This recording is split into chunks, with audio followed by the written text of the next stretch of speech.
Well, hi everyone, and thank you so much for joining us today. I'm Deborah Lee, and this is Own Your Story, and I'm so excited today to have Kathryn DeHoyos, I hope I said that right, with us for my third interview. And I just have to say that this has been a huge dream of mine because I am always completely fascinated by people's stories, how they've started to do what they've done, how they've gotten there, what they've overcome, and all the interesting things in their past. So, and Kathryn is one of those people who has just been really exciting. She's actually the founder of Influence Digital Media, and she's also the director of media partnerships and social media, sorry about that, for the Good Man Project. So Kathryn, thank you so much for being with us today. And Thanks for having me. Welcome. I would love to know right off the bat a little bit about what is the Good Man Project? What is it all about? How did you end up there? And just kind of a little bit of who you are and your history. Okay, so the Good Men Project is an online publication with a global audience, and we are talking about the changing roles of men in the 21st century. We are starting a global conversation about what it means to be a man in the 21st century. We focus on breaking stereotypes, around men: the bumbling dad, the player, the brutish male, things like that. We talk a lot about being a dad. We talk about being a husband. We talk about, men in the workplace, being a son, being a brother. We tackle some really difficult issues. We talk about homophobia. We talk about racism. We talk about the disposability of men, toxic masculinity. But more than anything, it's about changing the way the world views men, and, bringing into the current conversation the struggles that they face and the wins that they have, and just the different, aspects of masculinity in the world. The world's changing so quickly all the time, and men tend to get lost in the shuffle. And so we sort of want to bring that out. What an incredible thing to do, helping men become secure with who they are in this changing world. Just really fascinating. And I love that you're introducing it to a new audience here too. How did you get started in this project? Where did you even find the Good Man Project? So I found them on Twitter, actually. I was a stay-at-home mom. Our daughter Evie she wasn't even 2 yet. And, it was one of those late night things where I was on Twitter and I found a couple articles and started reading, and I just fell in love. And then I saw sort of a random tweet from them. They were looking for someone to be their news blog editor. And I had no experience blogging. I had no journalism experience. But I reached out to their publisher, Lisa Hickey, and I just told her, this is something that I'd be very interested in learning. I'm a very fast learner. If you feel like this isn't a good position for me, I would still love to help in any way that I can.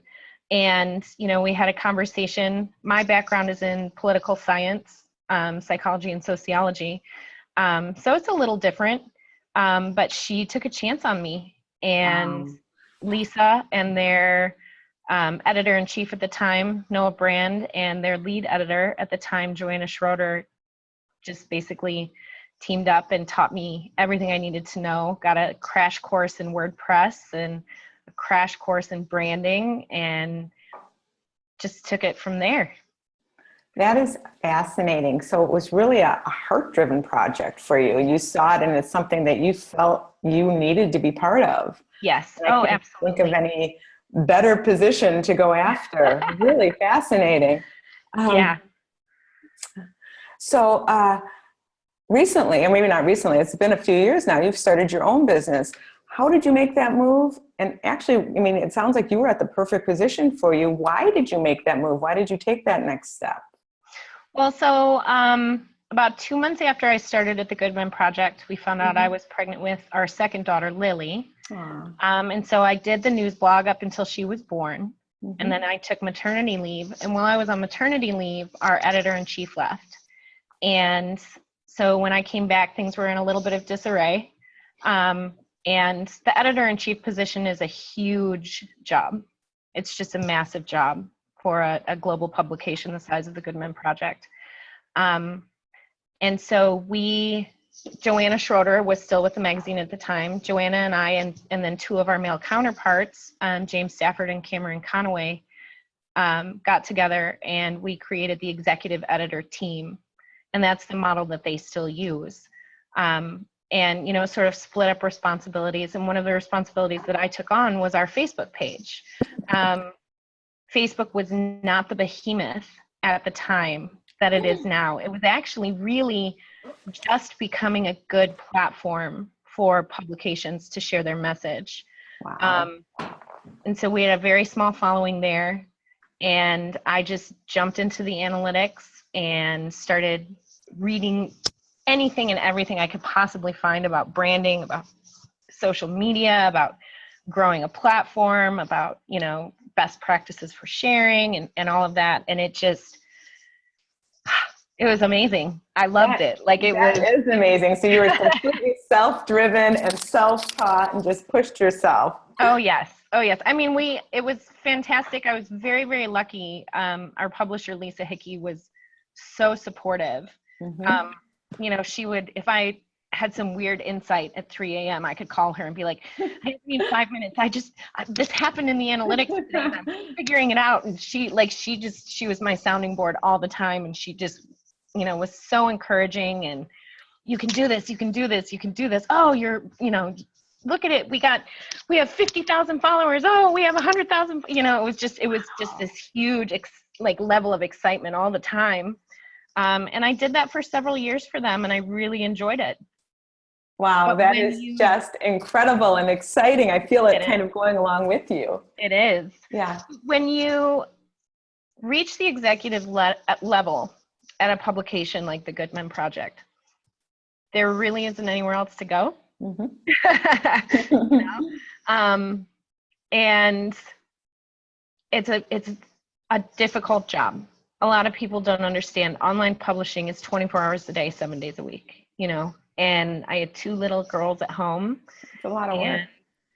And, the 18-hour days, 7 days a week just wasn't conducive to being a stay-at-home mom anymore. Yeah. And so I had a couple opportunities come my way and I just didn't really jump on them. Mm-hmm. And then I had a conversation with a colleague and someone that I respect deeply and look up to, Dixie Gillespie, and, said, I think I want to do this. And she said, yes, do it. So I talked to my partner about it. We talked to our parents. I talked to a couple of my girlfriends about it. And I just took that leap. Wow. One day it was, I had this amazing opportunity put in front of me. And instead of doing what I had always done before that, saying, no, I think I'm good, and passing them off to someone else in the industry, I said, you know what? I'm just going to do it. I'm just going to do it. And it just good for you. Took on a life of its own after that. Yeah. Yeah. Amazing. I literally love your story. I feel your passion. Thank so you. I know, you didn't make it sound easy. Obviously there was a lot of decisions and going forward to that. So is there any challenges that you can think of that you really had to push through to get to this next phase of owning your own business and still working for the Good Man Project and being a mom and doing all these things? What did you have to push through to get to where you are? Well, there were 2 things. The first one was imposter syndrome. And that's something I still struggle with even now, having been doing this for years. You look at what other people in the industry are doing and you start to question yourself.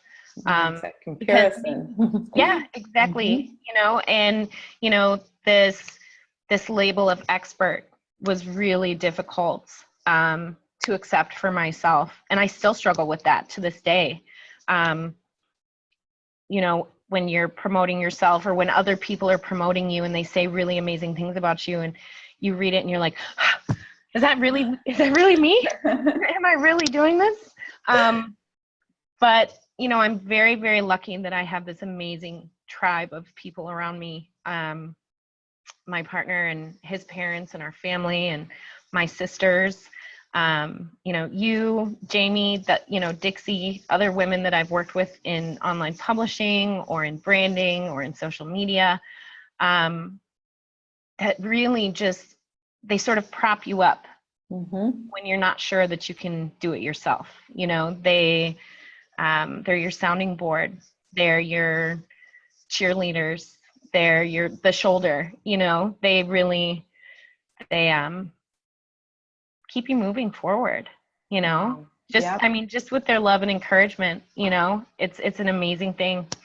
The other thing I really struggled with that I'm still trying to get a handle on is, like you said, being a business owner, having clients, having children, having a household, doing all of those things and still working for the Goodman Project. So time management was something that I really struggled with. And I just sort of like flew by the seat of my pants for the first year and a half. Imagine, yeah. It was crazy making. But I took some really good advice from someone, and I hired a business coach / productivity specialist, Jamie Thurber, and she is still in the process, but very quickly whipped me into shape. You know, if you had asked me 9 months ago, what does it take to start your own business? I would have told you 24 hours a day, 7 days a week. You know, I was missing time with my family. I was missing time with my partner. You know, there was more to do than hours in the day. And, you know, a lot of times you know, it was just this overwhelm and panic constantly, just running from one fire to the other. And she has put systems in place in my business. She's helped me put systems in place in my life. She's helped me get organized and focus on strategy. And I mean, it's literally been a game changer for me. Wow. Well, you know, just everything you said kind of encompasses really what this is all about. Even though you've had so much evidence that you were the expert in your field. I mean, it's just people kept telling you you're great and that they wanted more of you, and you still, you know, weren't really buying it yet. But the support of all these people, and you know what I really love is that it was like women supporting women. Yes. And there's nothing more empowering. It's kind of similar to the Good Man Project, where you're uplifting the idea that there are a lot of good men out there. Well, I'd like to tell you know, obviously what you're saying is there's a lot of good women there too. It's like that old stereotype that women are hard on other women. And really, I mean, you're just telling me the support of, you know, the women, the coaches, Jamie, all these people together, you know, really lifted you to that next level. And it's just, it's absolutely. Absolutely. And they still do. You know, that's something that, you know, I still struggle with believing that I'm an expert that people have labeled me. And when I start to doubt myself, when I'm unsure about what I'm doing, if I'm, you know, looking at taking that next leap, you know, whether it be launching my webpage or getting published on the Huffington Post or taking on a really big, complicated client, and I start to have sort of that panicky feeling, I have this amazing core group of women to reach out to who are just like, you're a rock star, you got this, girl, go get it, you know? You are a rock star. It's amazing everything you've accomplished, and to become this expert in this field, it's really truly incredible. Thank you. Kathryn, if somebody wants to work with you, or if they want to get a hold of you and connect with you, how can they do that? They can find me on my webpage. It's influencedigitalmedia.com. I'm also on Facebook as Influence Digital Media, or Twitter, although don't DM me on Twitter because I probably won't answer. Love the honesty. On Twitter that I sort of notifications off. But yeah, my webpage has contact information, and you can always reach me on Facebook. I'm on Facebook. all the time. Awesome. Thank you so much. But I have one more question, just Okay. kind of interested. And you've been fascinating, all your businesses and all your experience. It's just been so great. Thank you. But is there something that maybe we don't know about you that you might want to share? I have wicked stage fright. Wicked stage fright, Wow. which is You just can't fun. tell here, that's for sure. So bad right now. I grew up in theater. I grew up dancing ballet and state honors choir all through high school, and have been performing my entire life. And before every single performance, it didn't matter how many times we'd rehearsed it, how many dress rehearsals we'd had, I would start to like panic. My hands would shake. I'd get all clammy and nauseous. When I had to start leading like phone calls, editor calls, and writer calls at the Good Men Project, I would panic. Like I would call Lisa 10 minutes before the call, just like in tears. I can't do this. I can't do this. And then I get on the call, and it's like this switch would flip. And it just, because I knew it so well and I was so passionate about it and it mattered so deeply to me. And then as soon as the call would be over, I'd be like nauseous and hyperventilating. I think we've all been there, but I mean, honestly, you come off as though this is so easy and natural. I've been practicing all morning. Well, that's great. Is there any other trick that you use to get past any of that? I just take a deep breath. If it's something that you're passionate about, if it's something that really matters to you, you just push through that fear. Self-promotion is really hard for me. And, just publishing my webpage, like with Panic City for days. I mean, it was ready at least a week before I published it because I was just terrified. I was absolutely terrified. But as soon as it was up, it was like this weight had lifted off of my shoulders. So, if something really matters to you, if you're really passionate about it, just do it.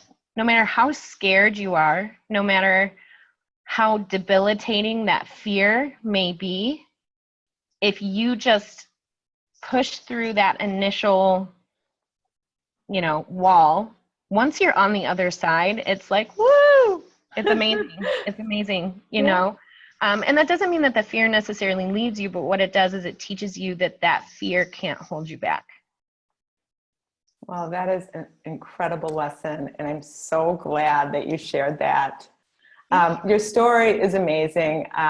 Congratulations on all your success and being this expert in your field. And thank you so much for sharing it with us today. I really appreciate it. Thank you for having me. Thank you for having me. This was exciting. It was really fun. Yeah, I hope so. Well, I just want to check chat and see if there's any questions.